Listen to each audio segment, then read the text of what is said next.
Hi everyone, welcome back to my channel. My name is Ritika और आज हम KVS में सीडीपी में सबसे इम्पॉर्टेंट टॉपिक कवर करेंगे, अंडरस्टैंडिंग द लर्नर।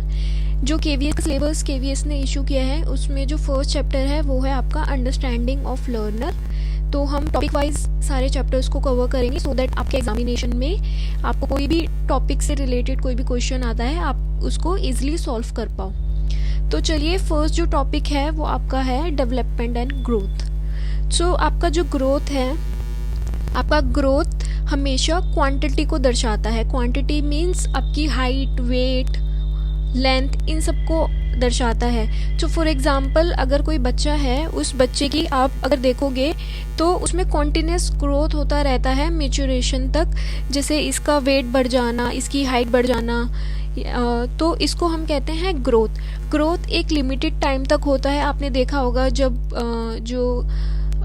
हम अडल्ट हो जाते हैं, जब 20-21 साल के हो जाते हैं तो उस इंसान की ग्रोथ रुक जाती है in terms of height, in terms of weight, तो वो कांस्टेंट रहती है। तो उसको कहते हैं हम ग्रोथ। ग्रोथ को हम मेज़र कर सकते हैं और ये हमेशा क्वांटिटी को दर्शाता है, ठीक है। वेयरएज डेवलपमेंट जो है, डेवलपमेंट आपकी क्वालिटी को भी दर्शाता है एज वेल एज ये क्वांटिटी को भी दर्शाता है।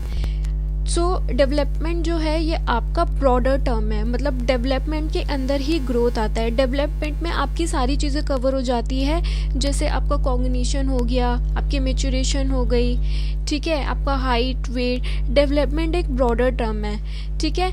आपका जो ग्रोथ है वो फिजिकल चेंज को दिखाता है, जैसे इंक्रीज इन साइज, आपकी हाइट बढ़ गई है, और फिजिकल मैच्योरिटी आपके हमेशा ये फिजिकल चेंजेस को दिखाएगा। बट अगर हम देखेंगे डेवलपमेंट को, ये आपका ओवरऑल आप ने क्या एक्सपीरियंस से गेन किया है, आप क्या अब बनना चाहते हो, तो ये उस पर ओवरऑल फोकस करता है। A progressive series of changes that occurs in a orderly predictable pattern as result of maturation and experience, ठीक है। तो ये जो डेवलपमेंट है ये आपका ओवरऑल चेंजेस को, प्रोग्रेसिव चेंजेस को दिखाता है। एंड इसमें क्या है, ये कॉन्टिन्यूस प्रोसेस है, कॉन्टिन्यूस प्रोसेस है टिल डेथ, मतलब जन्म से लेके आपकी डेथ तक को ये आपको दर्शाता है। जैसे आप अपनी मदर के वूम में होते हो, वहाँ से लेके आपका टूम तक का सफ़र, ऐसे क्वेश्चन बन सकता है। एंड ये क्वालिटेटिव इन नेचर होता है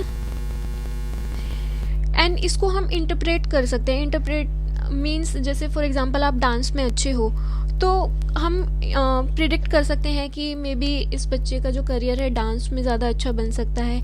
वेयरएज जो आपका ग्रोथ है, ग्रोथ जो है वो आपका फिजिकल एस्पेक्ट को दिखाता है। जब आप मैच्योर हो जाते हैं तो ये ग्रोथ आपकी रुक जाती है। ये जो ग्रोथ है, ग्रोथ एक नैरो टर्म है एंड इसमें ही आपका डेवलपमेंट आता है। ये डेवलपमेंट जो है ये आपका ब्रॉडर टर्म है, ठीक है। और जैसे मैंने बताया आपका जो ग्रोथ है क्वांटिटेटिव इन नेचर होता है एंड हम इसको प्रिडिक्ट कर सकते हैं। जैसे ग्रोथ हो गया, ग्रोथ में आपने देखा होगा हम जैसे कंपेयर कर देते हैं, इसकी आंखें तो इसके फादर पे गई हुई हैं, ठीक है, इसकी हाइट तो इसकी मदर पे गई हुई है, तो हम प्रिडिक्ट कर सकते हैं इन चीज़ों को। So there are a definite and predictable pattern in growth as well as in development that are continuous, orderly and progressive, ठीक है। सो आई होप ये आपको समझ में आया होगा। इससे रिलेटेड कोई भी आपको डाउट है तो आप कमेंट सेक्शन में बता सकते हैं, और आपको किसी और चीज़ से रिलेटेड डाउट हो वो भी आप मुझे बता दीजिएगा कमेंट सेक्शन में। I will try to help you. And more updates के लिए, फ्री PDF के लिए आपको लिंक दिया जाएगा डिस्क्रिप्शन बॉक्स में, तो आप वहाँ से हमारा टेलीग्राम ग्रुप ज्वाइन कर सकते हैं। Thank you so much and bye bye.